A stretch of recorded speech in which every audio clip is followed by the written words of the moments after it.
Somewhere over the rainbow, bluebirds fly.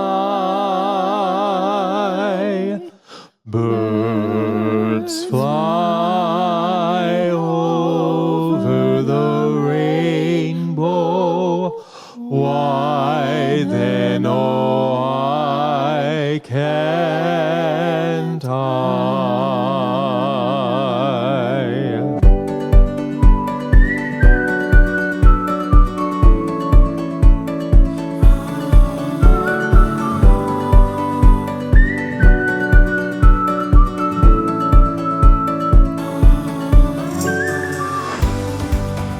Welcome to the Book is Better podcast, where a clean podcast.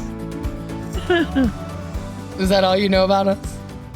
A family of four reviewing book to film adaptation. We are that.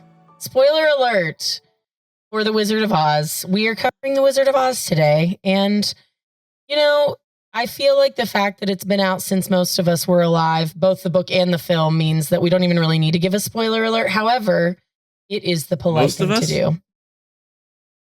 Listen, most of us. The book came out in 1900. If you haven't read it, it's a little your late. Own fault. I meant all of us. Totally. Wait until a week ago. I had not read the book. I have seen the movie. I've read the book. Mm-hmm. Have you read the book now? Mm-hmm. Yeah. Oh, okay. Hey, there was traffic. I read it yesterday as well in one sitting. Well, we are releasing this, I believe, the weekend that Wicked for Good comes out. And at the end of this episode, we're going to record when that comes out. We're probably going to record a quick 5-minute thing to let you know what we think of the new movie. But that is not today because it's not out in the present that we are recording this in. So we're coming to you from the past. I'm coming from the future. Unlike all podcasts. Okay, you know what? That's true. But I don't need you to point it out. Mom, quick pop quiz.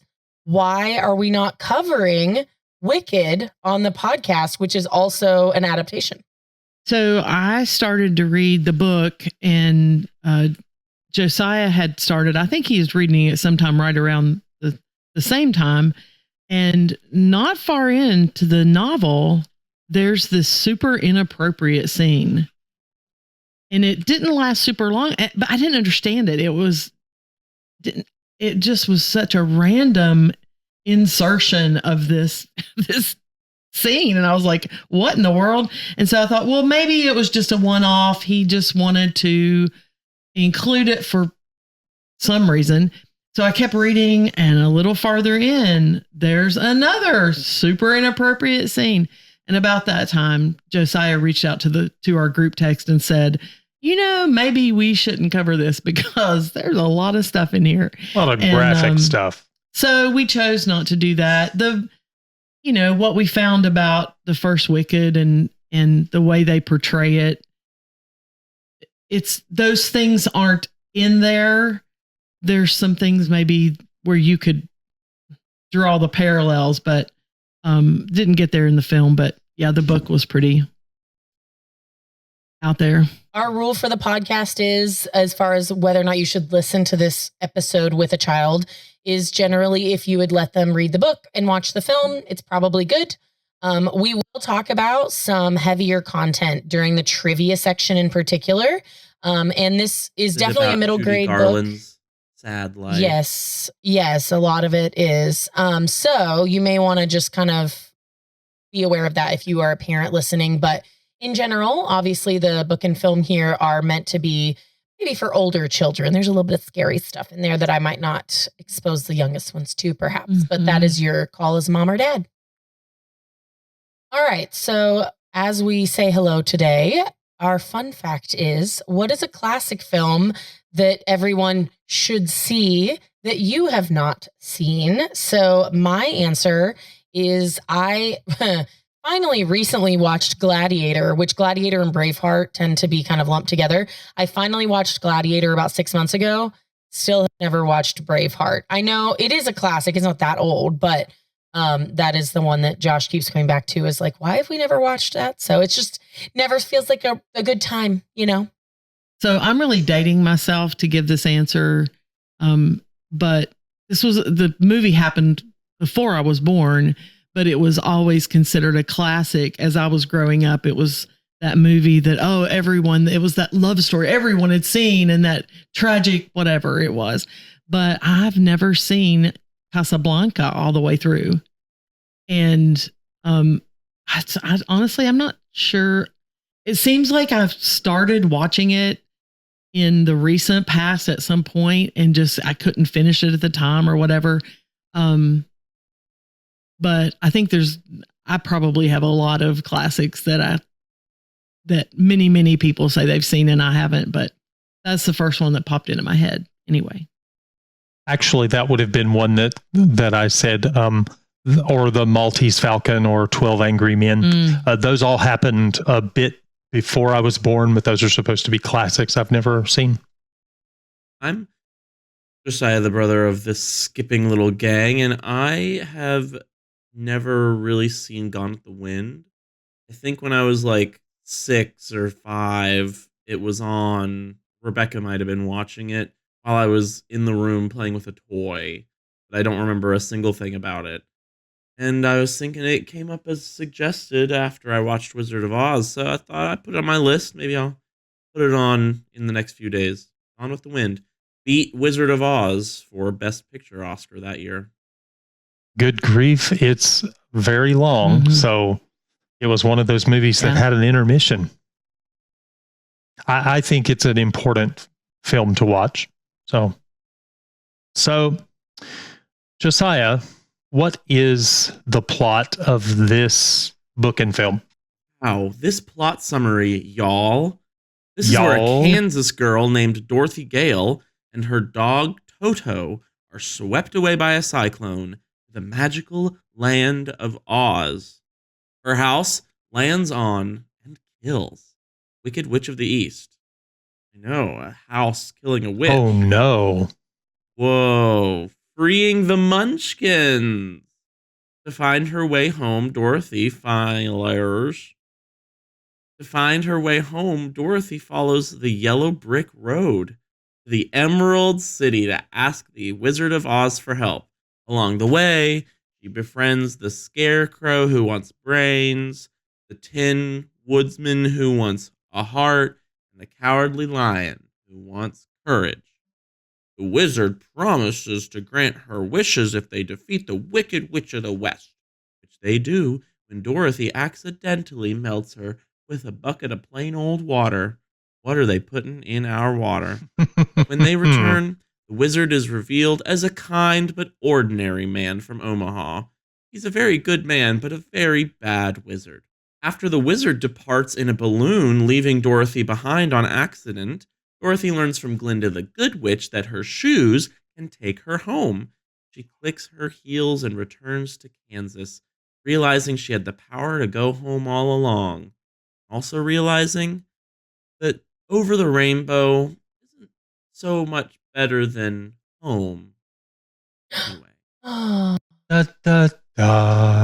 right. So as we discuss differences today, I think discussing characters first makes sense, and then we'll go into plot, and then a few some setting changes that are kind of interesting to discuss. And I will say, for those of you who have children, we've discussed this a little bit. I remember reading this. It was yesterday. It wasn't that long ago. As I was sitting reading this yesterday, I had the thought that this would be a really fun book to read aloud to my children. It's very well written, for that kind of context. So anyway, Dad, do you want to kick us off? So as we think about the characters, the primary character is Dorothy. In the novel, she's practical, brave, a resourceful child. And she always acts decisively. She shows leadership. In the film, she might be a little younger, a bit more innocent, not worldly wise. she's portrayed as a wistful dreamer who longs for home. Well, initially she longs for somewhere else besides home. Actually, a really just common trope. I mean, when I really step back and think about it that way, because I don't know why I kind of separated this out to this ethereal classic of my youth or whatever. But when I think about when I really compare it to just art, how many shows, how many movies, how many stories are about this? The young person who gets aggravated with their parents over something and wants to get away, you know. So then Dorothy's companions, the Scarecrow, the Tin Woodman, and the Cowardly Lion. So in the novel, and this struck me because of the way this novel starts, which we'll get to in plot, but they have these little backstories. They have their own adventures and how they got to where they are. They've got she meets the Scarecrow. She meets him in the same order. Scarecrow, he's like a day and a half old. He was just created, stuck up on this stick out in the field. The Tin Woodsman had been human. And let's talk about how violent his backstory was. Don't. He was so sad. He was so sad. He was in love with a girl, and the girl's aunt that she lived with. Sorry, I just, this bothered me. No, the girl's aunt that she lived with didn't want the girl to marry the Tin Woodsman because she was late. The book says she was lazy, and the girl would have to leave her if she got married. So she found a witch or a gypsy or something, and then the witch cursed an axe, and the Tin Woodsman had to use the axe, and he kept cutting body parts off, like his arms and then his legs. Oh my gosh. And then eventually his head, and then they just kept replacing parts of him with tin. And I was like, all right, well, that's kind of its own dark. I need somebody to write a novella just about that horrible thing, but a horror one, because it's not like, is this like the brief life of Bree Tanner? Yeah. The brief life of the Tin Woodman. Yeah. And then, but then, you know, as you move it into film, they chose, because of the way they chose to restructure the plot, these three characters were her the farmhands there where she lived with, you know, Auntie Em and her uncle. And they joked with her. She was just the little kid on the farm. They were kind to her. You could tell they cared about her and things like that. So that's how they moved it in, moved beyond those kind of darker things to bring it into a children's film. Well, something like that. Family-friendly film. Yeah, family.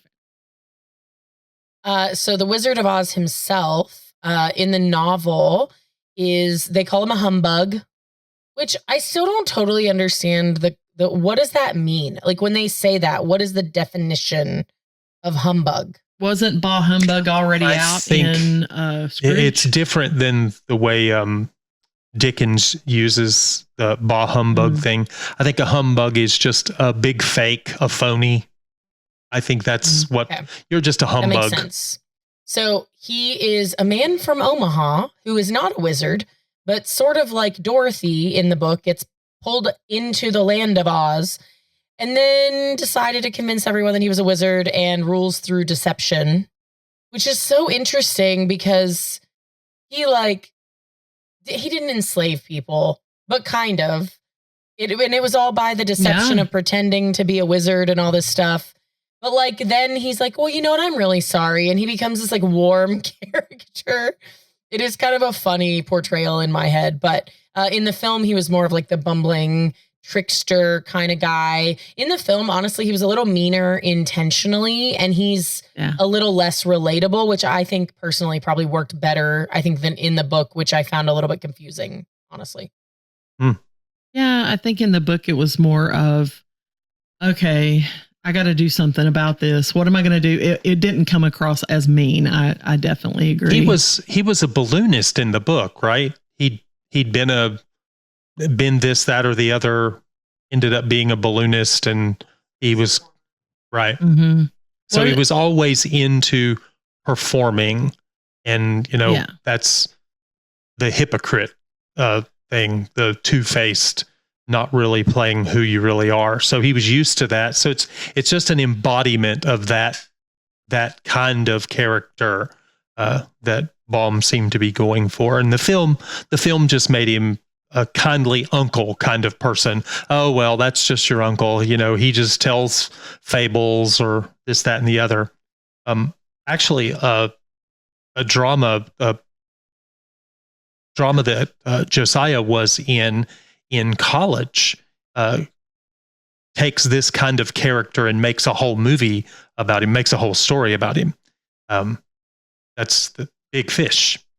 You know, it's the. I thought you were talking about James Franco in Oz the Great and Powerful. No, I was talking about the big Fish, because he's that person. He tells these wild tales. Everybody looks at it and says, "Oh, obviously it couldn't be what he was talking about." Turns out he just made things a little more flowery, but the adventures were real, just not quite as exciting as he said. So a little opinion here, and it doesn't have to be a long opinion, but just your brief thought about how do you think the wizard character in the original movie, how do you think that carries over into Jeff Goldblum's portrayal, the way they portray him in Wicked? Is this the guy before Dorothy? So I personally think that in the whole Wicked storyline, he's more evil than just kind of bumbling and a little bit grandiose in the way he describes things or whatever, or portrays things. I think he's actually more evil. And I can see that. I think he was like, I think the wizard in maybe the original film and even in the original novel, it was almost like he told a couple of small lies and then it got away from him and then he had to manage. Feels like the wizard, at least I've only seen Wicked, like the first movie once, and I've never seen the screen or the stage musical. So Josiah can speak more to that. But from what I remember, it does seem like he was more intentionally deceptive versus like, I'm just trying to like manage a really awkward situation and I don't know what to do. So, yeah, I like the wizard's portrayal in Wicked as an autocrat, but he's just like some guy who's like, well, I didn't really ask to be in charge, but now that I am, I'm just trying to hold it all together and embrace it. I just have some bad ideas about how to do it. It's not like I'm racist against animals. I'm just thinking if I'm racist against animals and keep them from talking, it keeps the non-animals all together and following me. I don't hate animals. It's just like, oops, I had a bad idea. Yeah. It isn't. I think I tend to agree with that. I think that in both cases, they got into a weird situation that they didn't really create, but then it was like, well, I got this power in front of me. So what can I do to use it or work with it, rather than just say, hey, I'm not who you think I am. Really, I'm not that, I'm not this guy, but. Well, because he came down from the sky, people made assumptions and they just went with it. In the novel, in the film, even in Wicked, the backstory is, I'm here and I don't want them to kill me. So they think I'm more than I am. So I need to try to be that. Well, another group of characters in the novel and the film are the Munchkins. A few of them appear in the novel when Dorothy first lands and kills the Wicked Witch of the East by dropping her house on her. In the novel, they use the word murdered her. They like to use that word. You murdered her, Dorothy, and she doesn't like the use of that word. In the film, there are large numbers of them. They dance. They're coordinated. They greet and thank Dorothy. They basically give her the key to the city kind of thing. And it's a very cute thing in the movie. The Lollipop Guild and the Lullaby Guild. And they were a much larger group in the film than they appeared to be in the novel. Although in each of the lands, there was a color, and there were enough of them that they had a whole separate land in the land of Oz. So. It's little trivia slid in here. They took pictures. They looked out. They did a talent search for they were looking for around 100 dwarves to play the Munchkins. And in the film, it does look like there's some children and some dwarves. I mean, they're, if I understand right. But one of the things that I found so fascinating about knowing they knew they were going to go into this Technicolor, right? They were going to go into this coloring. I want to say new thing technology. that's like new technology of the way they were going to color this thing. And it had been used in the animated Snow White in 1937 and was crazy popular. So it was that, it's the new toy and we all got to use it.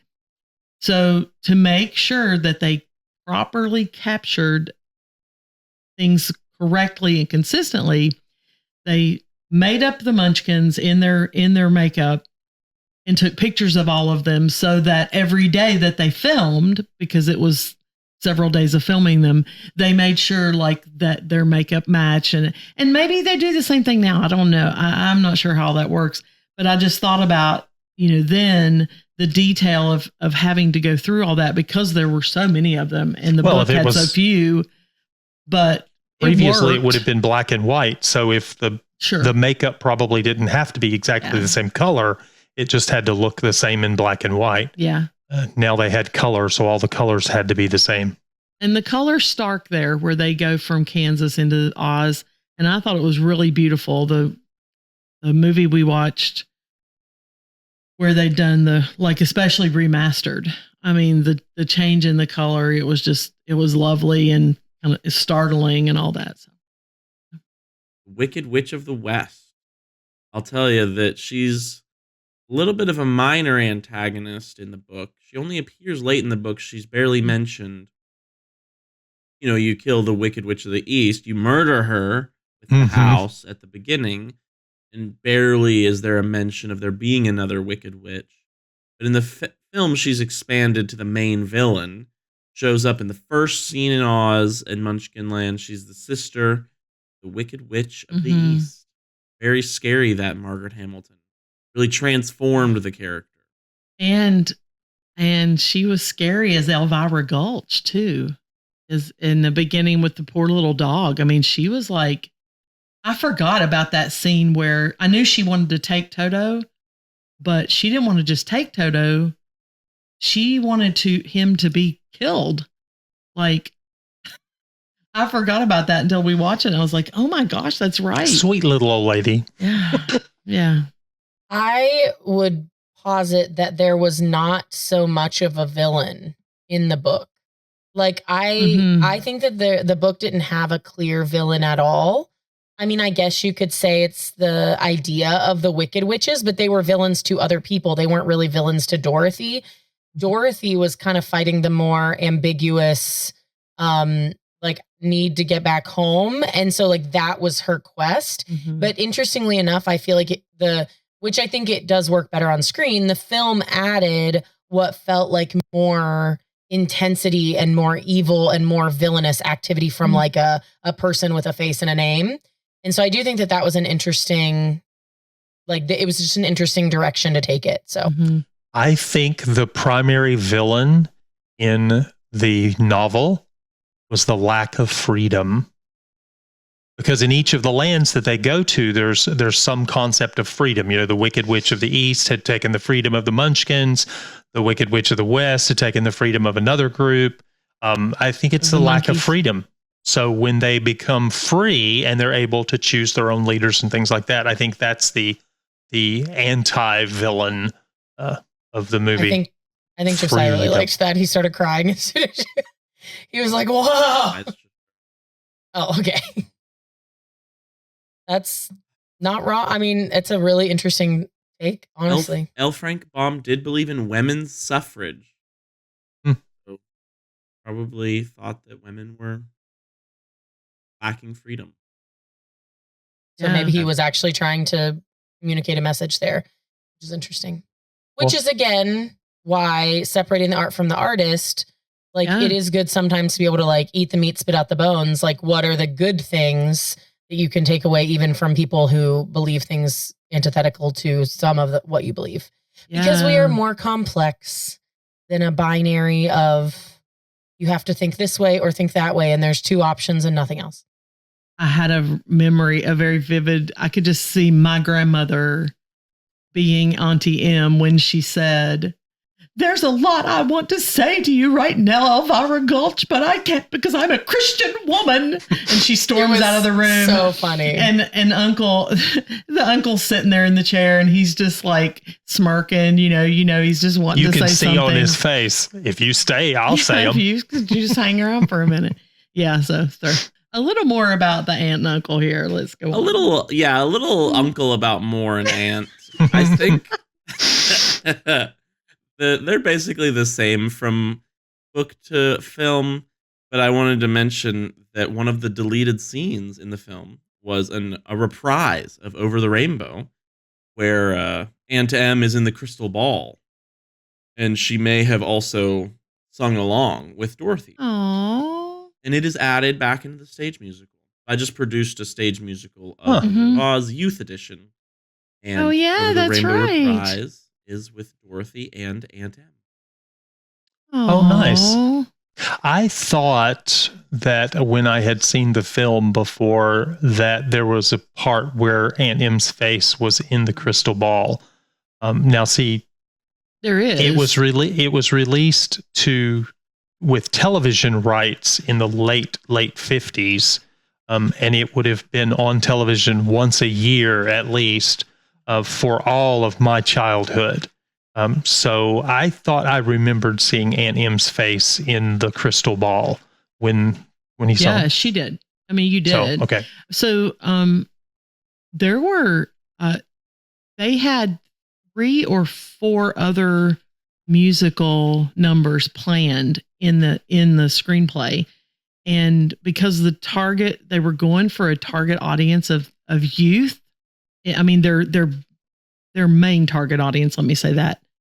And the movie would have been over 2 hours long, and they were afraid that it wouldn't make it with youth audience. And so they took out that reprise. But yeah, there were a number of things that they had written with specifically music numbers because they didn't like the fact that I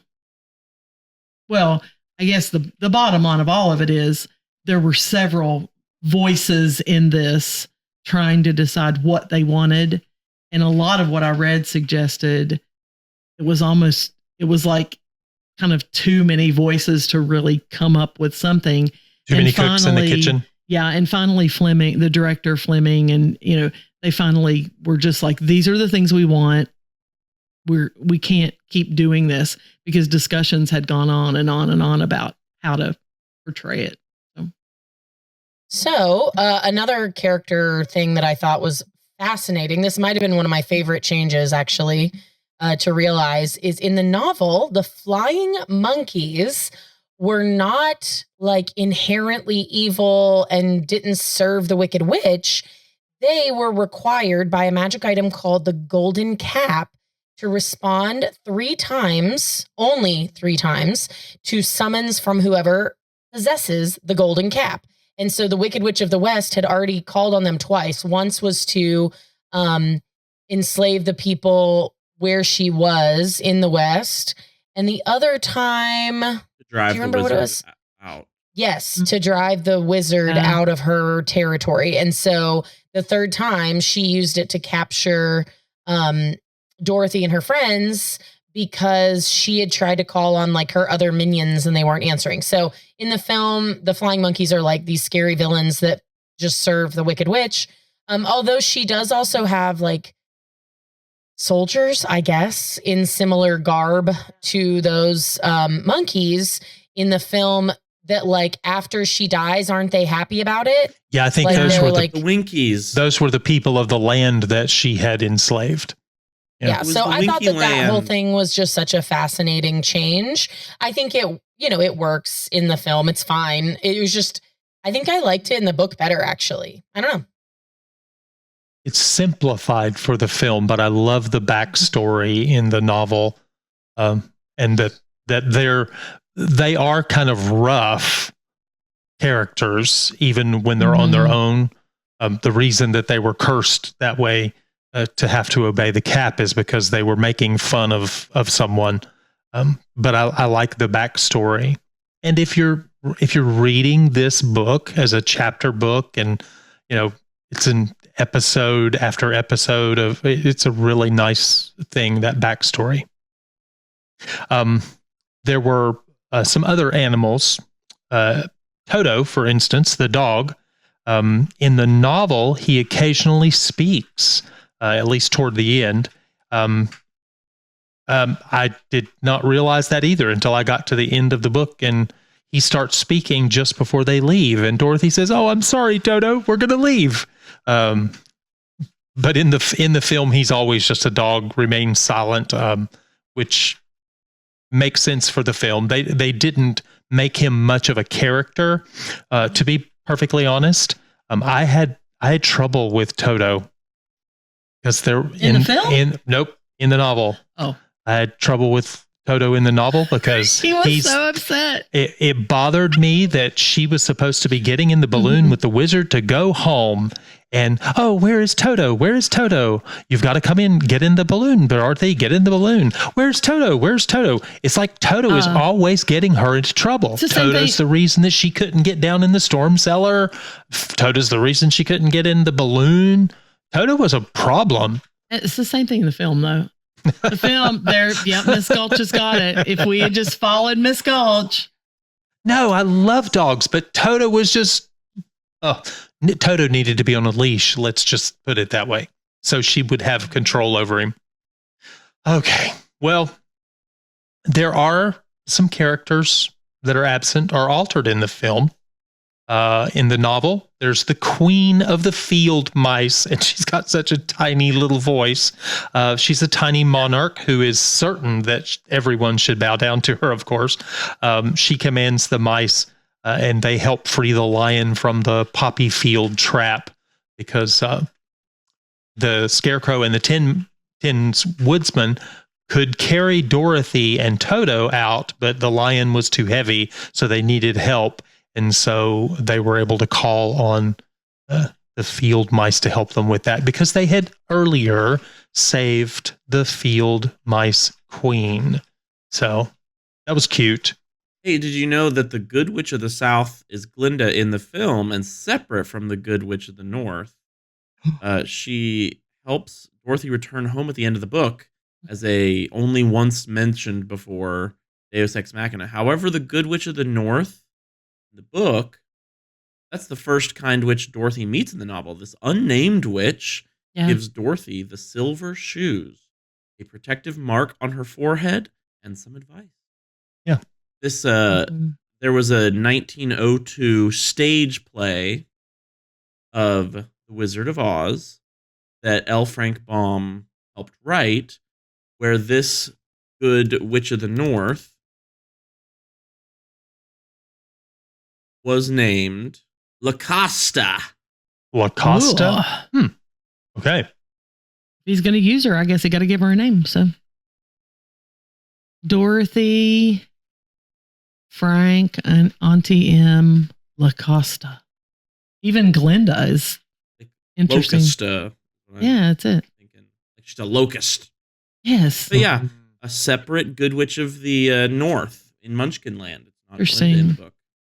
I'm glad that it was the same witch in the movie, so she was there at the beginning and the end.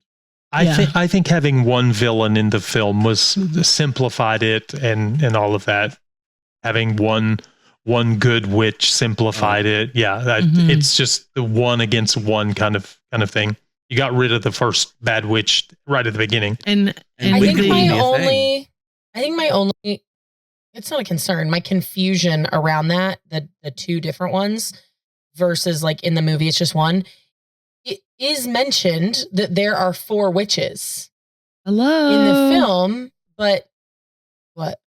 Your mother Dorothy has is always. the fourth witch. Hello. No, I know, but I mean, it's mentioned Fifth that there are witch, 4, and in the book, she's the 5th. Although she kills one of the others, she essentially replaces the Wicked Witch of the East. But there are still 3 other witches, and in the film, it is kind of weird that she kills one, she's now one, but then there's 2 others. But then who's the other one that's alive? Like, it is a little confusing if you actually stress test it a little bit. You know what I'm saying? Yeah.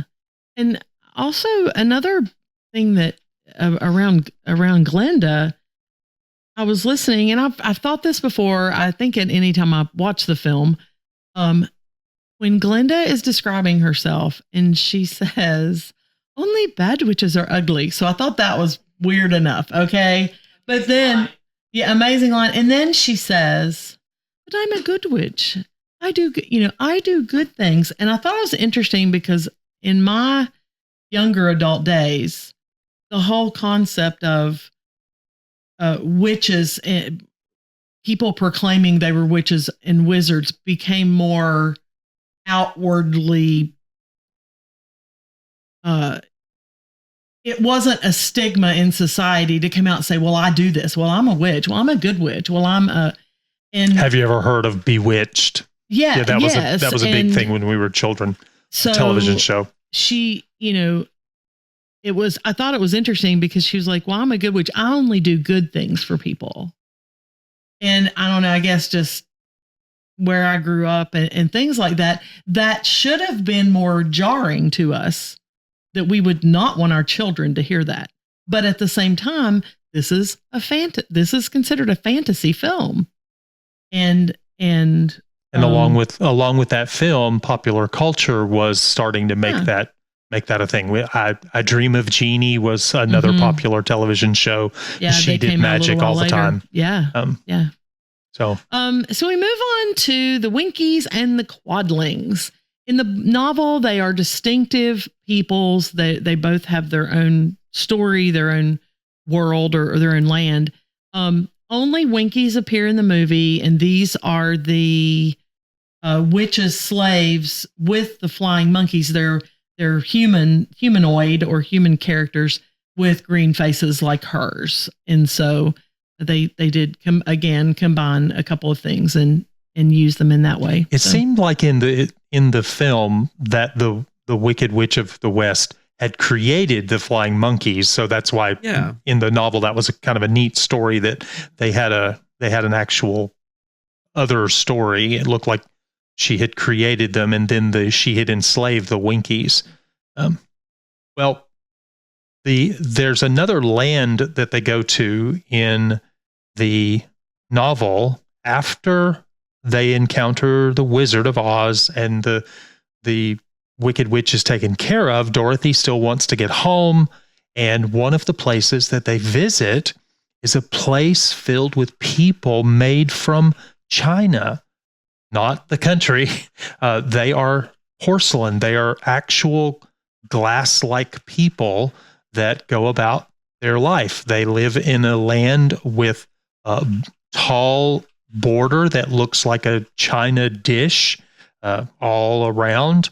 And once Dorothy and their company get in there, they have a little bit of adventure there. It's kind of a short one, I noticed as I was listening to it again this morning. It's a very short time, but when they first drop over the fence, the porcelain fence, the milkmaid who's milking a cow, her cow is scared by them when she first sees them. She, jostles around, breaks a leg, falls over, and the milkmaid is angry with them because she's going to have to take the cow to be fixed because the cow with 3 legs can't stand, and so she can't milk her. And they make the point at one time to say, like, yeah, of course we can put them back together, but it never looks the same when we've been put back together. And then you can always see some of them have the cracks all around. This threw me off, and it was such a weird. It's just everything and everyone is made of precious china. Like, what?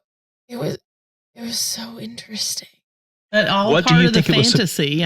What do you think it was supposed to represent? Oh, I'm a left brainer. I have no idea what people mean when I they think say it was that. supposed. I think it was supposed to represent people who want to stay exactly as they are, and they're too scared to do anything because they'll, somehow they think it will break them. They're scared of anything new or anything different. Because they've got one really weird person that lives in that country. He's the jester, and he's been broken so many times because he keeps insisting on doing strange things. I think it's people that don't want to change. They want to remain the same. And that's the most important thing to them, is remaining the same.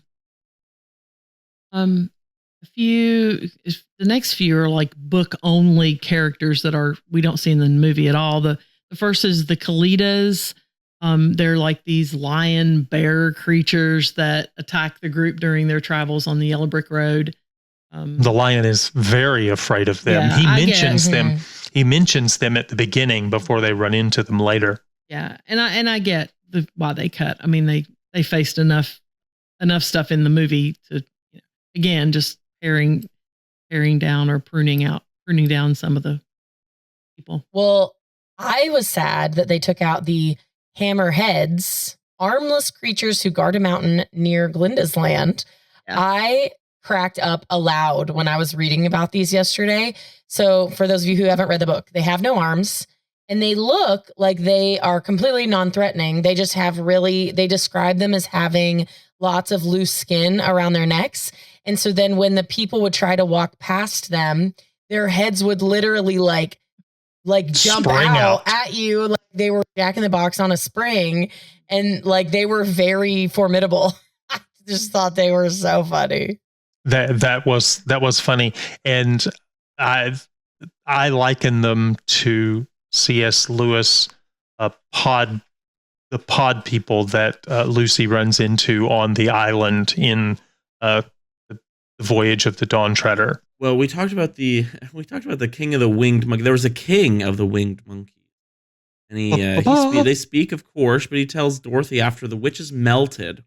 So I was surprised when the witch was melted. There was still 30 minutes left in the audiobook. It was like 5 more chapters. Mm-hmm. One of them was the winged monkey king telling Dorothy about the kind of weird story about how they came in to be in thrall of the golden cap and the witch. It wasn't that weird. I thought it was weird that they were in thrall to the golden cap by this person that like they made fun of him at his wedding or something like that, or they made fun of his bride. I think it was his fiance, his bride, that was actually able to enslave them.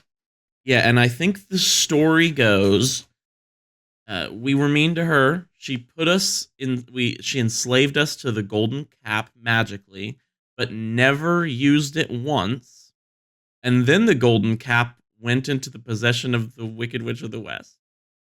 I thought, okay, did we need a story about this golden cap if it was never used by anyone but the Wicked Witch of the West? Well, but it came to be used. Vital, Josiah. It's like, just add a part in there where you had like 2 masters you don't want to talk about in between the first one and the Wicked Witch. I don't know. Add some intrigue. Yeah. Make a book about it later. I thought some of these side journeys were interesting, but ultimately I thought a number of them. This one, the part of that story that you were talking about, Josiah, was kind of an unnecessary detour. I was fine with the monkeys having a backstory and they were enslaved to the cap and all that stuff. I mean, it would have been just as simple to say the Wicked Witch created it so she could enslave them. But some of the side stories were a little odd to me, and I know exactly why they cut them. Some of them would have been cute, but there again, they were trying to make a film and trying to streamline it, so I understand that too. So as we get into plot and timeline, we've kind of talked about several of the characters involved in these different pieces, but we wanted to have kind of just a rundown of the actual way that the plot changes. So you may hear us kind of mention what we've already mentioned, but give you more of the story aspect of it in this case. So, yeah, we'll begin with the pre-Oz journey. And when I started reading the book, I was like, are they going to get into the farm thing? Did they? It kind of threw me. And then I thought, okay, it's The answer fine. is no. No, they don't get into the farm thing or the farm hands. And then I was like, oh no, I could, I was trying to remove my brain from the movie and it was okay. It didn't ruin the book for me, but I thought it was interesting. In the novel, it begins with Dorothy describing, or the description of her aunt and uncle, Em and Henry, as kind of gray. They were sweet and benevolent. I mean, she loved them and they took care of her. They took her in and all those things, but they're very, just common farmers. That's who they are. They're hardworking. The tornado starts and she's in the living room of the house and it's lifted up and transported to Oz, and that's it. In the film, you start out with Dorothy on the farm, and they've got characters, Mrs. Gulch and her problem with Toto, who rightfully bit her because she's a horrible woman. And I'm sorry. I'm not saying you should have dogs go bite people. I'm just saying it's the characters they wrote, right? And then the farm hands, Wow, and thank you they're for clarifying. yeah, good. And the banter with the farm hands and Dorothy, interestingly falling into the pigsty, and he picks her up out of the pigsty, and her dress is completely clean. Rebekah goes, "There's no mud on her dress, really." Not one speck of mud. Listen, we've been watching Clarkson's Farm. I know how disgusting pig pens are. And you're telling me she falls in a mostly white dress and then is completely clean? I do not think so. So my question, just as a yes or no, or how long or how many times have you seen the movie before you realize the three farmhands are the three companions in Oz, and Mrs. Gulch is the witch and the wizard is the fortune teller? Because I saw it a few times and then I was like, wait, it's all, and she says at the end, and you were all there, but I still didn't connect it until I'd watched it a few times. I saw it growing up and I couldn't tell you the answer to your question for certain, although I do think that I was an adult, like a young adult watching it, and I think someone had to point it out to me. I don't think that I ever noticed it. I think I noticed that the circus performer guy was the Wizard of Oz, but I don't think I connected that the farmhands, maybe Mrs. Gulch or whatever her name was. Gulch. That's right. So yeah, I also wanted to say in the book, it gave me that like classic fantasy vibe that we've talked about, honestly, when reading like Chronicles of Narnia, but then also with, what's the one we read? It's the weird, oh my gosh, there's a star. She's a person. It's actually written in the 90s. What was it? We did an episode. Stardust. Thank you. When we read Stardust, and it felt like that like classic fantasy thing where it's just like, this girl is like, oh, a tornado picked up my house. I will calmly wait in the living room and just see what happens, I guess. It was so weird, but cool. Like I loved the way that they kind of introduced like, this is a fantasy story. This isn't just like a dream sequence. That was like one of the biggest things, that I thought was so interesting. She just like is so chill. Like, yeah, I'm in a dream, whatever. Let's go. Let's figure this out. I'll just wait until we land and then I'll see what happens. Yeah, I think that's kind of weird because the movie's really clear that this is a dream, but the book is not. The book is an adventure. Whoa. It's clear. Then why did L. Frank Baum write 30 more books that were very literally in a different magical land called Oz, where he details all of the politics? No, I think the governor of each land. I think the novel's very clear that it's an actual adventure. The movie is clear that it's a dream. Sorry if I didn't make that clear. Yeah. No, I was being sarcastic. No way. I don't believe that. Well, okay. Here's a tiny little question. Today they wouldn't make the movie the way they made it because it would have prevented them from making 7 sequels. Also filled with a bunch of tropes that are now cliches. True. Are cliches because Wizard of Oz is so popular. Well, I hear on so many like YouTubers that are writers and editors, they say, and they never reference Wizard of Oz specifically, but I hear a lot of people say, do not make the ending of your novel the real solution. All that was the friendship you made along the way, which is basically Wizard of Oz ending, where the Wizard of Oz gives the Tin Man, the Scarecrow, the Lion, all these things they want.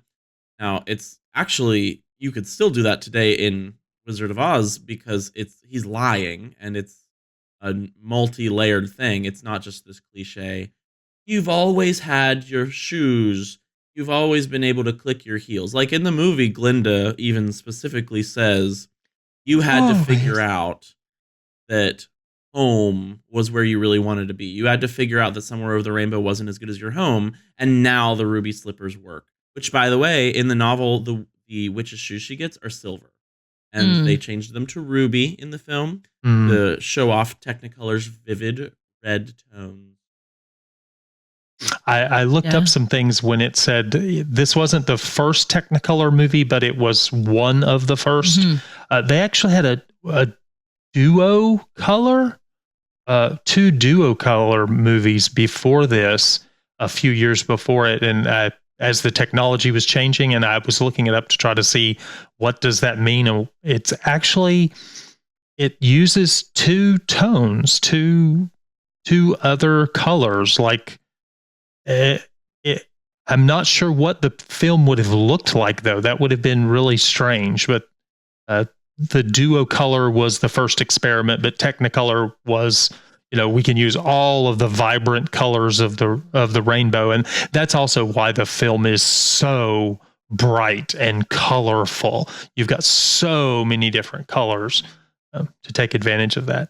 Another thing that they have in the book that's just not in the film at all, that I thought, I understand why it was cut, but it was an interesting kind of plot device, was the Good Witch of the North in the book plants a kiss on Dorothy's forehead. And it was something that left a mark that was like essentially universally recognizable as a good witch's kiss. And so there are a couple of instances throughout the film that people are not going to listen to Dorothy, or they're going to hurt her. And it actually serves as her protection, because it's the witch like saying, like, I am protecting this person. Like, I have said that this is, you mean in the book? This person is in the book. Sorry. Yep. Yeah. So I thought that was an interesting thing, really smart to cut. Like, it made sense to cut for the film, but I thought it was a cool plot device in the book. I thought it was funny that there was one of the places that they visited and she said, can't you see the mark? Oh, and somebody says, oh, that's what that is. Like, they didn't recognize it for being this protective mark. They, I thought that was interesting, because most of the places she went, they're like, oh, we see that, you're under a protective mark. And in this other one, it was like, oh, really? I don't know what that is. I don't recognize it. So in the novel, there's this long episodic trek through many lands. The Munchkins and the Winkies, the Quadlings, China Country, multiple adventures and side quests, including after the witches melted. You see more land, like with the China people. And you hear about the Deadly Desert. You hear about even more geography. Yeah. Well, in the film, they condense all of that so that there's kind of this really narrow kind of thought. There's the Yellow Brick Road, there's the Emerald City, the Witch's Castle, and then Return Home. There's the single villain who is the Wicked Witch of the West, and she's pestering them all the way through. And once she's destroyed, that's done. Glinda is the one who rescues them from the poppy field, so they don't have to add the mice, and the China people and all of the other lands are omitted to keep the narrative very tight. And I can understand that, because I think as a film, if the novel had been expanded, if they'd simply taken the novel and made it a film and used most of the elements, I think it would have been plodding and confusing. because even the book was that at times. It's like, okay, well, you know, it's taking so long to get there. And yes, there's an adventure and we know that they take one step at a time, but hey, let's just say they woke up, blah, blah, blah. And that night they were in such and such a place. So I think it made a lot of sense for the film to narrow the narrative down and make it very clean. I thought they did a good job. The defeat of the Wicked Witch changes a good bit.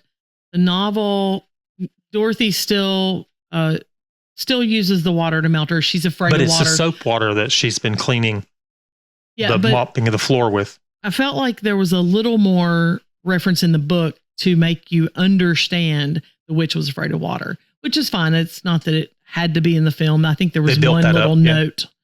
But after she melts her, their journey goes on. There's still more to do. But then in the film, when she kills the witch with the same defeat, obviously, they go, it's like the end of the movie. And I will say, I did not think much about this until now that I'd read the book and saw the movie after it. Man, the end is rushed. It's like, look, we have the broom. Bing, wizard, we have the broom. Bing, get us home. Bing. And I felt like they cut again, back to what I said before. They were terrified. They didn't want this movie close to an hour. It still ended up being an hour, 41 minutes. I mean, sorry, they didn't want it to hit 2 hours. I don't know if it would have been any better if they'd lengthened it out. I think it's fine, but I did find it interesting after reading the book to see how quickly they bring things to a close. So. In a story, is it correct to call it the climax when it's that high point when a lot of things happen, but you've still got some story left, like your climax, and then you have a conclusion? Resolution. Mm-hmm. Okay. And there's also falling action. Like falling action is after the climax where you're kind of getting into the resolution. Yeah. Gotcha. There's also like Glinda's role in the novel. She's the one who comes at the end to tell Dorothy how to use her shoes, but she's not the one in the novel. Come to Munchkinland. Glinda is a combination. The Good Witch of the North, unnamed, although she's in the 1902 stage play named La Costa. So I think Josiah mentioned this earlier, but one of the other plot things that changes in the timeline is that in both, the Wizard of Oz leaves, obviously. But in the book, he's unmasked earlier. So he sends Dorothy and her friends off to defeat the Wicked Witch of the West. They defeat her. They come back and he's like, oh, I have an idea. Let's just get in a hot air balloon. We'll go together. And I think Omaha is like on the way back to Kansas, probably. It was just very funny because neither of them were familiar with the geography very much. But what actually happens is he leaves her by mistake. Like she can't jump in the hot air balloon quickly enough. And then Dorothy. Toto. Huh? Oh, yeah. Toto stops her from jumping in the hot air balloon. And so then Dorothy and her friends have to go and find Glinda, even though they've already defeated the Wicked Witch of the West. It creates another plot point. Because the wizard himself goes ahead and flies away. And then Dorothy's like, oh, good, I'm glad. Like, I didn't want to be in a hot air balloon for some reason. So in the film, he also leaves in a hot air balloon and she also can't get in it. However, this is like the emotional finale at the end of the film before her dream kind of dissolves, because Glinda has been present throughout the entire film because they, combine the good witches as we discussed. So it would have made sense for them to have to go and then seek out Glinda as an additional plot line. So then you've got Dorothy's return home, which is a little strange the way that they work that. They have to travel to find the witch, the witch of the North. Is that the correct one that comes at the end? Anyway, only Glinda's in the novel. Good Witch of the South. Okay. Only in the novel, but in the novel, Dorothy's shoes physically carry her back. So it's going to take, 3, wherever you want to go, it will only take 3 steps as long as you know where you want to go.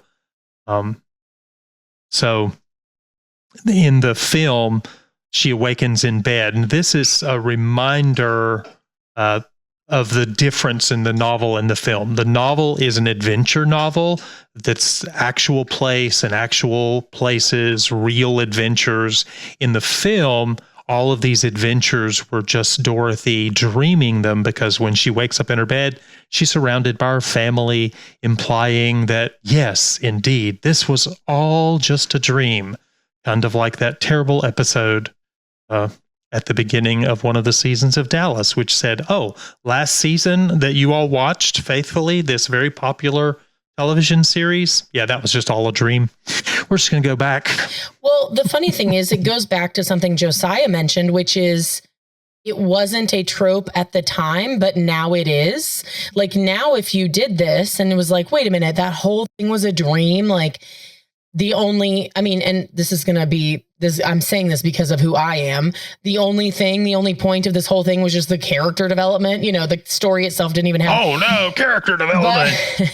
I say it kind of tongue in cheek a little bit, but it wasn't overdone at the time that this was created. It was actually like innovative. And so it wasn't a trope. It wasn't I can't believe they did that. It's the thing that created the idea of, I can't believe they did that. Can I just say, though, to know that the shoes that she's been wearing the whole time in film, in book and film, were the thing that would take her back home. It's just kind of strange. It's like, oh, well, you could have told me that at any time, I suppose. But, in the novel, the witch makes it clear that, well, you could have done it at any time, but you needed to know all, like what we said before, that where you really wanted to be was not somewhere over the rainbow. You wanted to be at home. But in the film, it's like, Glinda, why didn't you just tell her at the beginning? She said from the beginning, I want to go home. I just want to go home. Go see the wizard because he can help you go home. It's less frustrating in the setting of the novel, but then in the novel, it's not a dream. Like, right. It's just like, this is how you get home. But I get what you mean, because like in the setting of the film, Linda, you've been here the whole time. Like, you didn't just join us at the end. Yeah. And anyway. She had said consistently through the film, I just want to go home. I need to get back to Kansas. Every person she met, every one of her companions and all those things. Interesting choice there. But I think this time was the first time that I kind of went, Glinda, seriously? You to wait this long to, let's see. A few setting things. There's not many things here. Just a couple we'll note. One, Oz has very distinct colors in the novel, like Munchkin Land's blue, the Emerald City's green, the Winky Country's yellow, the Quadling Country is red. But the film just replaces this with this sepia, almost a monotone area in Kansas when she's out of the dream. And then Oz is this incredible, the Ozian geography is just so colorful and beautiful. And we have this Technicolor technology we really want to use. And so we're going to use it. I did think, I was trying to think if we got into this. I'll see. If we don't, I'll bring it up later. Anyway, but the colors, I did think it was interesting. He used color codes in the book, which gave you some visual something to grab onto in your mind. One of the colors that he used that they mention when she's first in Munchkin Land, they knew that she was good because she was wearing blue, because she had a blue and white check gingham dress on, because that was the color of their land. But they knew that she was a witch because only the witches wore white. I thought that was interesting. That's why they kept calling her a witch. I'm not a witch. She said, well, but you're wearing white. Only witches wear white. Well, speaking of that, part of how her dress became not just blue and white, but all white in the book, when they go to the city of Emerald or the Emerald City, one thing that does happen there that's kind of magical is that her dress, when they leave, is just white. It's no longer got any blue gingham on it. I did catch that. I thought it was really interesting. It kind of it almost solidified her change into being a witch. However, in the book, also, the Emerald City, when you arrive, they tell you have to put on these glasses and they lock on the back of your head. So like she makes a point to say she couldn't take them off if she wanted. If you don't wear the glasses, you'll go blind. It's so bright. It's so glimmering, whatever. But then you find out when the Wizard of Oz is like, exposing all of his treachery, you find out that the glasses are just cast green and like they make everything look green, but the city itself is just like normal colors. But it was just part of his lies. Some of it is green. The walls of the city that when they come up, those are emerald green, but things inside the city are not. They just look green because of the glasses. Yeah. Whereas the film takes the viewer from Munchkin Land to Emerald City, with little things along the Yellow Brick Road, to the Witch's Castle, back to Emerald City. The novel shows more of Oz. You get the China Country, you get there's the little poppy field bit where Glinda makes it snow to save the lion and Dorothy from falling asleep in the poppies. But there's a bigger chapter about it with the mice people and talking about all the little details of how Oz is a real place surrounded by the Deadly Desert and all of these the Quadling Country, all of these places. The film just simplifies it. Did we talk about the weird, the mirror of this book, which was written in 1900 with the little mice saving, in particular, the lion, carrying the lion, and the interesting foil to that in Narnia where the mice free Aslan? Did we mention that? We didn't. No. That's an interesting, weird thing that happens similarly but totally differently in two different fantasy novels. And the Aesop's fable of Androcles and the lion. Is that an Aesop's fable? Androcles and the lion. I totally know. I think it's pronounced all Aesop. Of the words that you just said. It is Aesop's fable. Yeah. I was in Androcles and the Lion in college. Yeah. Oh, Aesop's fable is the lion and the mouse, and the tale of Androcles and the lion is often combined with that. Since the Middle Ages, it's basically been. So that's a trope, a really, really old trope, that the tiny mice are actually very helpful and friendly, which is an interesting thing considering what mice really are. All right, let's talk about the interesting details about the book and the film and when they came out and our trivia, etc., etc. Yeah. All right, let's look at some numbers for this book and film. The book release was May 17th, 1900. I didn't realize the book was written that far back. 125 years ago. Yeah, I did not realize that. The movie release, its very opening premiere was at the Orpheum Theater in Green Bay, Wisconsin on August 10th, 1939. Then there was a second premiere. Is that called something? I don't know. A second year. No, Hollywood premiere. Yeah. The Hollywood premiere was on August 15th, just 5 days later, 1939, at Grauman's Chinese Theater. Then there was a New York City premiere held at Lowe's Capitol Theater on August 17th, 1939, after which Garland and Mickey Rooney gave this live performance. I don't know if they did Q&A or if they just did some sketch or talk. I really didn't get a lot of information about what they did, but they performed live after the film was concluded there in New York City. They did this 2 more weeks. And then in the third week, the final week of this live performance edition, Ray Bolger and Bert Lahr, who were in two of her companions, joined them and added to their banter.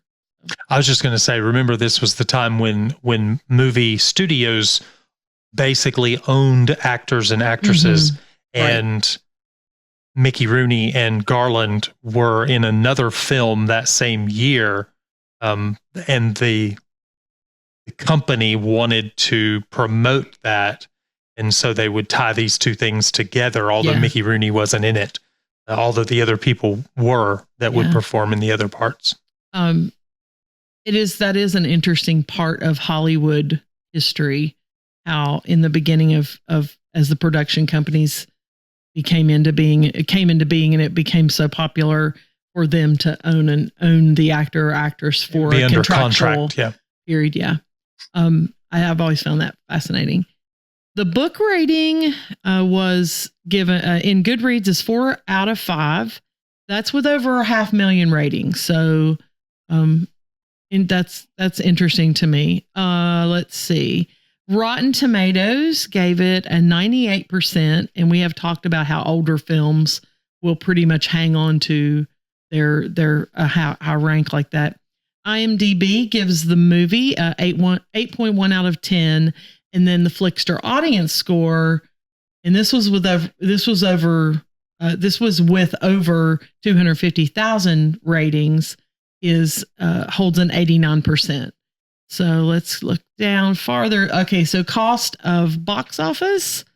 Let me say those are two separate things.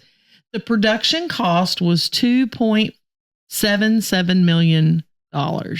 Today, that would be $64.6 million. So honestly, not still not hugely expensive. Huge, really. If you did it today, you would honestly, it would cost so much more, even with inflation dollars, because you would probably do so much of that stuff with special effects.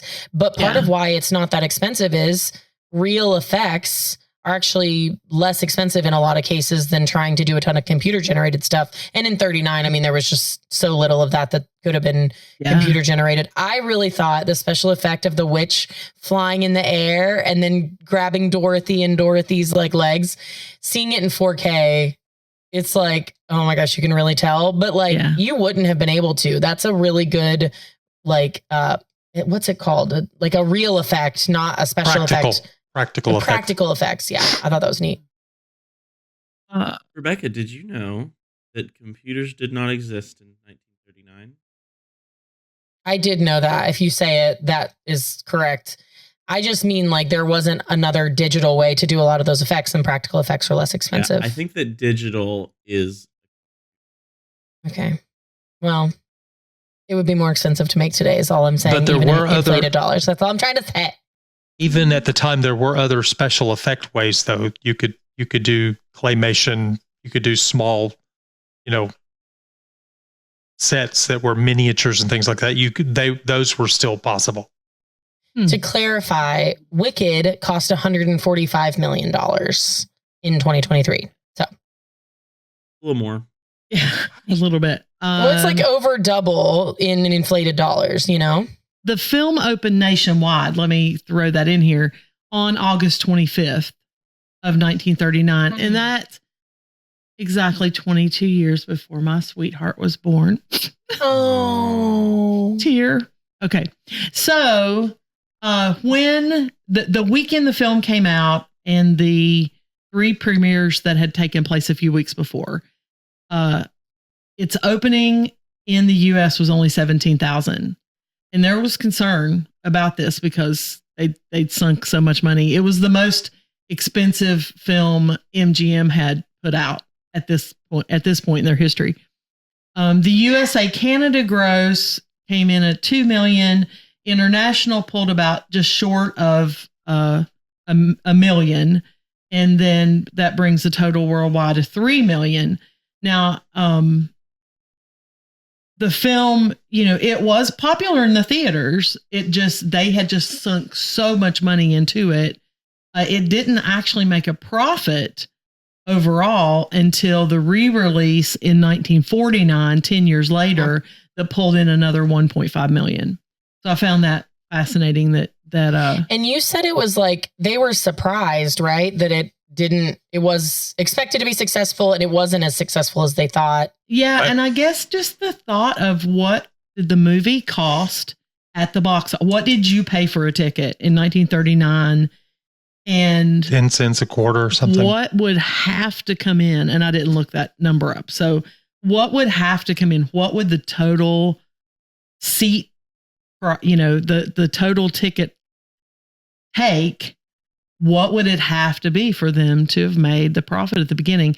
Now, of course, we know the thing now, obviously, whoever still owns the rights or whatever to it, yeah, it's been profitable, but it was re-released again. There were two re-releases. Yeah, they said yesterday in the introduction that we watched, there were two re-releases, and then in 1959 they released it onto television. It was the first time that had been done. A theatrical thing had been released to television. 56. Was it 56? 56, yeah. Okay, yeah. It was toward the end of the 50s.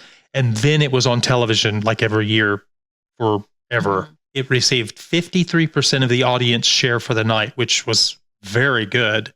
How many channels were on at that point? 3. You would have had 3 major channels. Are you sure in 39 you would have even had that many? Yeah, they were early on. 56. 50s, sorry. In the 50s, yeah. You had ABC, CBS, and NBC, and then you had PBS later. I'm not sure that PBS wasn't something that came in the 60s. So you only had those 3. So they had over 50% of the share that night. 3 years later, they released it in December, and it brought in 58% of the audience for the Nielsen ratings. And from that point, it became an annual television event, always in December. And the BBC even premiered the film on Christmas Day in 1975, and they had an estimated viewership of 20 million.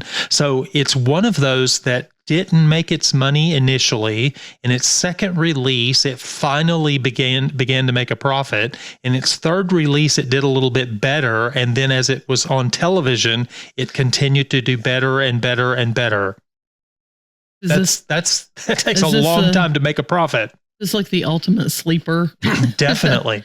Although I will say, I don't know how this works now with streaming, but you had written down that it was sold to CBS for televising productions at $225,000 per broadcast. Yeah. In current dollars, that's $5.25 million per broadcast. Is that normal, or at least maybe similar to current dollars of what you would have sold movies like to TV once they'd been released and out for a while, like to sell? Is that pretty standard still? Oh. Anyway, that's just kind of a random side question. But it was the first time it was done, so that kind of set the precedent. Yeah. Well, I get to do trivia, like, that I research and do most of the trivia we pull in. And so I took the privilege of putting together Mom's opinion poll. Uh-oh. So I'm going to have... Love it. Yes, I'm going to have my 2 offspring read a possible storyline that was pitched in the early stages of the screenplay. And then I want you to tell me if one of these 2 had to have been incorporated in, which would you have picked? And that would be for all 3 of you to answer. Well, of course. In an attempt to attract youth by incorporating modern fads, there was a version that included a tune called The Jitterbug, a storyline with several musical contests from Rockopedia. A spoiled, selfish princess in Oz has outlawed all forms of music except classical music and operetta. The princess challenged Dorothy to a singing contest in which Dorothy's swing style enchanted listeners, and she won the grand prize. I also wanted to say that Jitterbug is added to the stage musical that I just produced, where the witch commands evil jitterbugs to make Dorothy dance till she drops. Who's that hiding in the treetops? Ooh. Keep away from the jitterbug. Oh, wow. So it's good that they could incorporate it into the stage play. That's really So wait, cool. did I read it correctly in understanding that that's like somehow Dirty Dancing? Like, is that this was like the precursor? Was this added? So are you saying Dirty Dancing is an offshoot? I think that's just your mind. Maybe. Okay, so the other version, in another scene from Grokkapedia, there was an epilogue that took place in Kansas after Dorothy came back. Hunk, his name is Hunk. His name is Hunk. He is the Scarecrow's actor person in Kansas. Hunk is leaving for agricultural college, and he extracts a promise from Dorothy that she promises that she will write to him. And this scene is supposed to imply that a romance will develop between Dorothy and Hunk. It's a little on the nose. Okay. Which may have also explained why she was like more partial to the Scarecrow versus the other two companions in Oz. So now you want us to say if we had to pick one of those, which should it be? I just want to throw out, well, give me your opinions. I'll tell you what I thought. Yeah, Dad, you go first. You would mention something. Well, no, I have an opinion. No way. The first one seems jarring and strange. The second one is a little bit creepy, but I think the second one would have been a little bit easier to put in the film. I think with the film, her age in the film, you could like kind of make it work. Like she's later teenage years. In the book, she's like a kid, like, right? In the book, she's a kid, but in the movie, we're going to get into this in just a minute. In the film, Judy Garland was 16, and there were a lot of people that fought against her getting the part because she was too old, because Dorothy's supposed to be a little kid. So then there's a part in the screenplay where Dorothy and Hunk have a potential relationship later. I was like, what the? It was the 30s. Yeah, I think that's true. I think honestly that both of them are so weird. I don't hate the one about him making Dorothy write to him, I guess, if they're not that far apart in age. I think that's less, I guess I agree with Dad. It's less jarring than the Dirty Dancing contest. So. And she was going to miss the Scarecrow more than the Tin Man and the Lion. She did say it. That's right. And that was one of those things in the film that was one of those things in the notes where they put that line, I'll miss you most of all, which you kind of assume that's because she met him first, I guess. You're the first friend I made in Oz. Yeah. Well, thanks for responding to my opinion, Paul. I appreciate you all. Okay. There's some other things. Margaret Hamilton, who played the Wicked Witch. Yeah. She was made up in copper-based green makeup, which was toxic. She was required to eat a liquid diet on shoot days because of that, because it made her sick. But it didn't stop there. Because of Hamilton's copper makeup, it caught fire at least once during the production, and she was burned as a result of it, because not only was the makeup toxic, it was not flame retardant. It was flammable. Gosh. So after returning from the fire accident, after 6 weeks of recovery, Margaret Hamilton refused to do any scenes with fire and wouldn't even ride on her broomstick with smoke billowing behind it. The stunt double, Betty Danko, filmed the scene and was severely injured when the smoke mechanism malfunctioned. Not good. Yeah. Oh my gosh. It's like, okay, so I don't know about theater makeup. Obviously, I'm not versed in this. Was there no other way to get green makeup on the woman? I don't know. There is now. Yeah. But I don't know what it was like in lawless 1939. Yeah. I mean, well, there were so few. That was hilarious. Yes. Well, I don't like a highly regulated society, but there were so few regulations back then that, things that were completely toxic. You say, sure, use this on your body. It's good for you. It's like, yeah, which is hilarious because terrible. We say that as if we don't do it now, but like we literally do allow a lot of toxic chemicals in our makeup. Oh, sure. We still do. Not anymore. That's right. Less now than ever before. Well, not than ever before, but then in recent history. Even before the cavemen. We keep discovering things that are True. more toxic than we realized, and we have to keep doing that. The more things we make, the more we discover, oh, this really shouldn't be part of what we use. So but that should not have been the case in 39 because the only way they could remove this makeup because of the irritation, he removed it with alcohol from her on her skin. Well, alcohol is the way that we removed makeup when I was in theater in college. And that was just regular makeup. Oh, wow. My skin just dried out hearing you say that. Maybe it was just the 2000s when we figured out healthy makeup. Yeah. Well, you know who else did not have a good time while filming? Or as a result of this film, Judy Garland had a real tough time.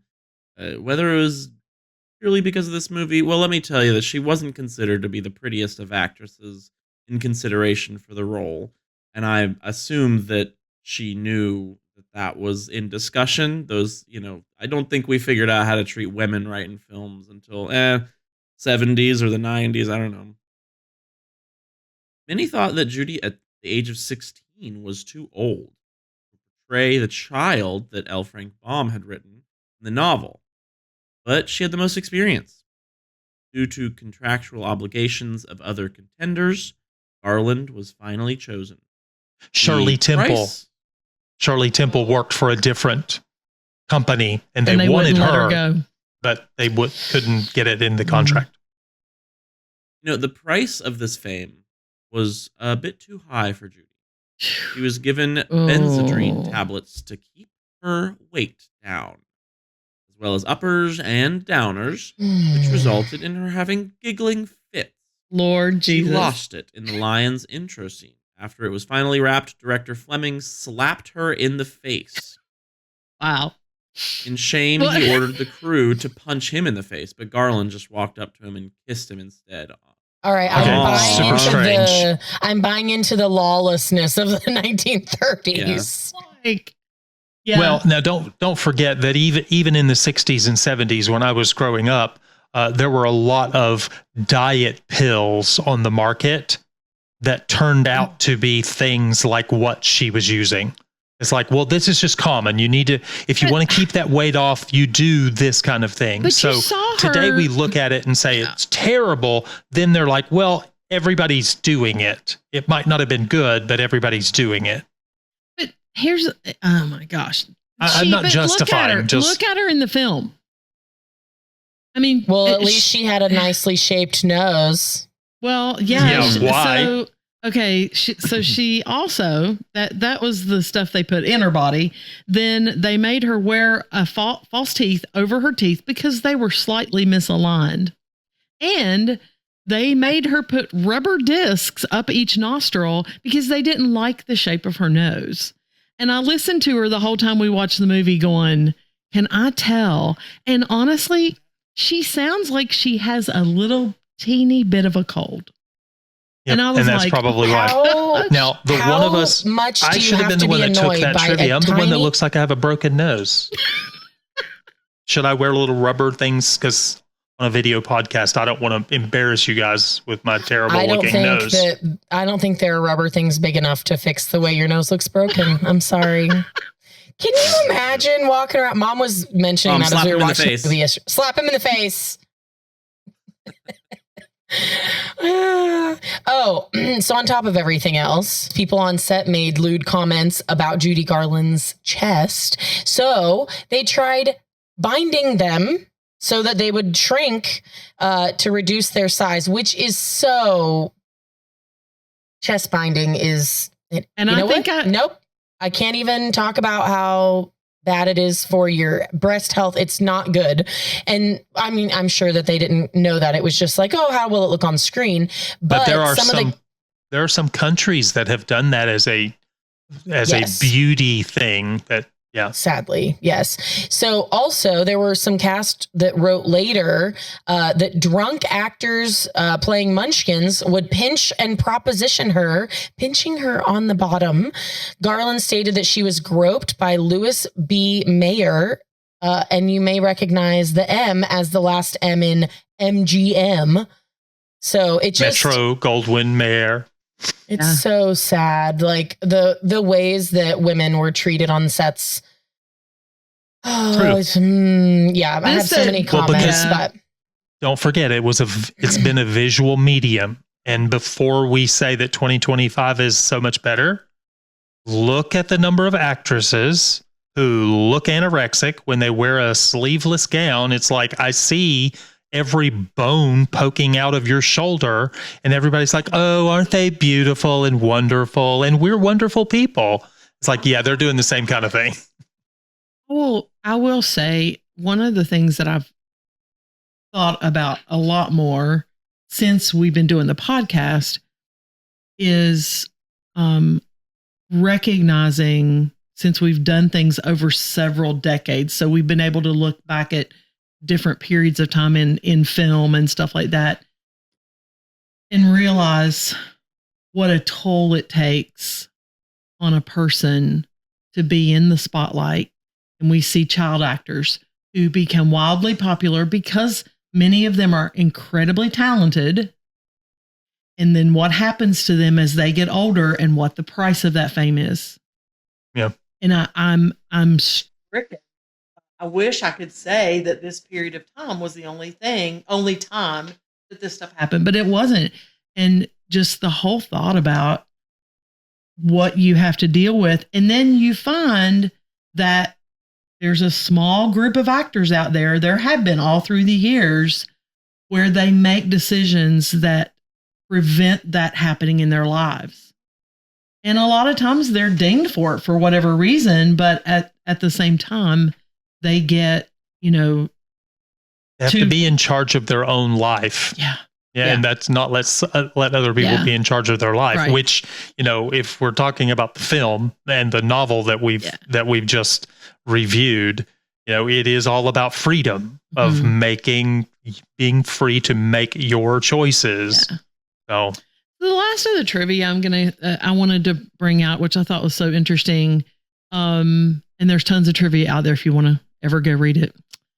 MGM thought the film's time in Kansas, the time that they were spending, was a little bit long, and being afraid that Over the Rainbow, that the song might be over the heads of the target audience of kids. I'm assuming like it might be too serious or teenagers, something. Maybe. I don't know. They suggested cutting it from the movie, and there were other complaints about would it be degrading for Garland to sing in a barnyard? And I'm like, you've already given her drugs and bound her chest. You're worried about her singing in a barnyard, and then you had her fall into a pigsty. I just thought it was all kind of conflicting there. Anyway, Fleming and a few others in the production staff were like, no, this has to stay in. And the thought that Over the Rainbow would not have been included in this movie, that song it is one of the greatest and most popular and most frequently sung songs. And she in modern history. Yeah. And then Judy Garland used it. She kept it throughout the rest of her life as her signature song. That's how. I mean, it stayed with her. Yeah. So. All right. Well, we have finally come to our final verdicts. Ratings out of 10 for both. And was the book or film better? What an interesting experience. A classic, iconic film. For what it is, you can get a 10 out of 10 for the movie. Yeah. So as far as the book goes, it's a nice children's book. For what it's going for, I think it basically achieves what it needs to achieve. Let's say like around an 8 out of 10. Not exactly my cup of tea. It's a children's book with a little less depth than the movie. Funny enough, the movie seems like it's so candy-coated and corny, but there's a lot of depth to the themes that the artists are exploring. I think that it's just so obvious this film is iconic for a reason, and it's definitely the film is better on this. I think that I have similar feelings. I would probably give the film like a 9.5 out of 10. It, for what it was and when it was, it's fantastic. And there's not really a lot you can say about improvement. I would give the book like an 8.5. I really enjoyed reading it. I know it was such a quick read for me, but I actually had fun reading it. And like I said earlier, I had this thought of like reading it to little kids before bedtime, like doing a chapter at a time. And so if and when I have littles and get to put them to bed, I hope this is a book that I can eventually read to them. So I think the film is better in that it is more of a classic, and it's something you could just easily put in the background, like, you know, of getting ready for the day or whatever. So it's something I could put on and rewatch. It is an enduring classic for a reason. I don't love peeling back the curtain, which I think is a phrase that came from the Wizard of Oz itself, because you're peeling back the curtain to see Oz, right? The great and powerful Oz. But I don't love peeling back the curtain, because then watching it, like you said yesterday, we watched it with Nathan, and he was like, oh, the more you say about the background of this movie, the less I like it, you know, knowing all that. But in reality, like just kind of separating it from all of those things that were just considered normal at the time. It's a classic, and it created so many of the tropes that we have now. And yeah, I mean, there's not much else I can say about that. I do think that the film is better, but the book was also a delightful experience. So I think I would probably land about the same place. I would probably give the film a 9 out of 10. I would also probably give the book a 9 out of 10. They are two different things. They're very different. One is the children's book with the kinds of themes it has and all the episodic stuff that's going through. But I would probably give both of them a 9 out of 10. I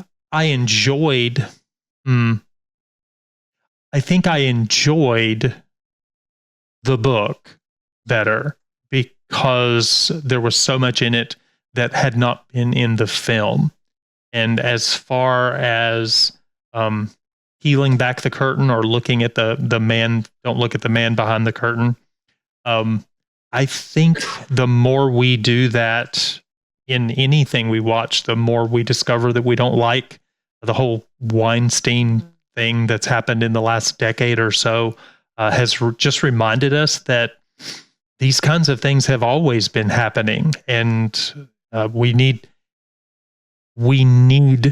reform in those areas. But to enjoy the artistry that we see separate from that, I think is important. Sometimes we have to do that. Look at the beauty despite the problem. You know, it's several years ago when I went to Arizona for the first time. I was on the Navajo Nation, and I described it as a desolate beauty there. You know, you recognize the fact that it's so dry and there's so much desolation, but there is a beauty in it. And I think sometimes we have to look at artistry that way and say, okay, the way they got to this place, the things they did or whatever, I don't care for, but there is still beauty that came out of it, and I want to recognize the beauty. Think on these things. So, well, I'll wrap up. I have similar thoughts in several of the things you all have said. I kind of see them as two separate works. You suggested that. I see them as two separate things. I enjoyed the book. Like Rebekah said, something you could read, short enough chapters that you would keep the children, keep their attention, and it would be interesting to them. I got a little lost in some of the because there were so many different characters and places. And maybe that was because I had seen the movie so many times in the past. So I would kind of get, is that there? Am I, which I probably shouldn't do. I should read the book on its own merit, right? I would still give the book an 8 out of 10. The movie, I don't think I can add anything to what you've said. I felt like the changes they made, I can add this. I felt like the changes they made and the reduction in in the film's characters, I felt were smart. I liked the fact that they gave you the story at the farm. I was okay with it being a dream sequence. I did, because I don't read a whole lot of fantasy, the concept of Dorothy actually making this journey. Now, maybe if I went on and read the other books, I might feel different. I don't know.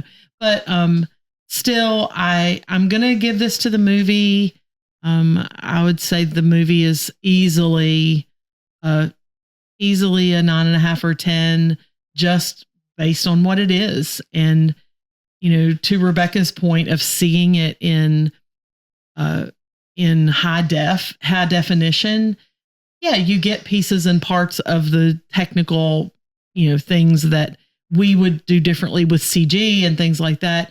But still, it's just such a masterpiece of not only acting and story, but also the creation of it and how it came to be. So. Yeah.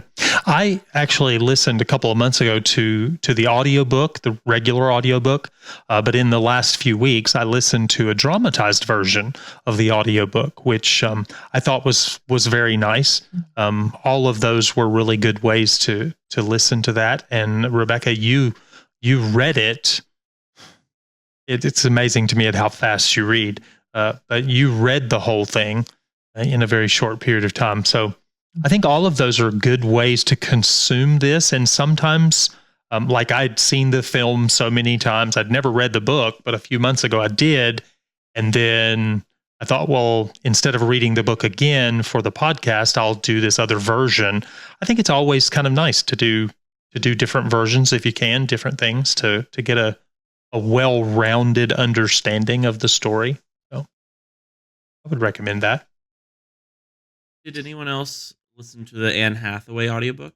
I did. Yeah, your mom did. Mm-hmm. There was one voice of one of the characters that I thought was a little odd, but I thought she read well. One of the Emerald City guards was Southern. Yeah. Listen, there's only so many accents apparently, so you got to add some in. The Wizard of Oz was a little bit Southern, but he's from Nebraska. Mm-hmm. Yeah. Omaha, what did you think? Yeah. What did you think of her reading? Did you like it? Yeah, I love Anne Hathaway, and I assume this was from years ago, back when she was big, and I was in love with her. Well, thanks, guys. If you enjoyed this episode, please leave us a 5-star rating and review. It helps us out a ton.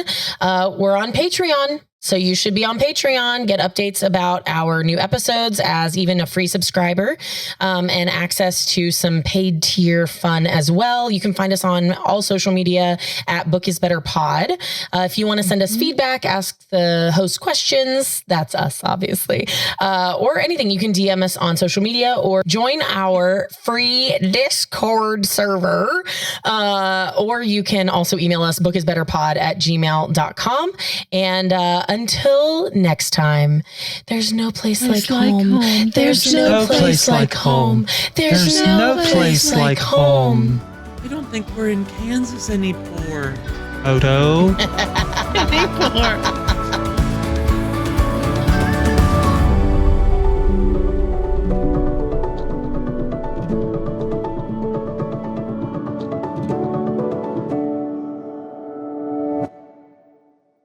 Good. I like it. I like it.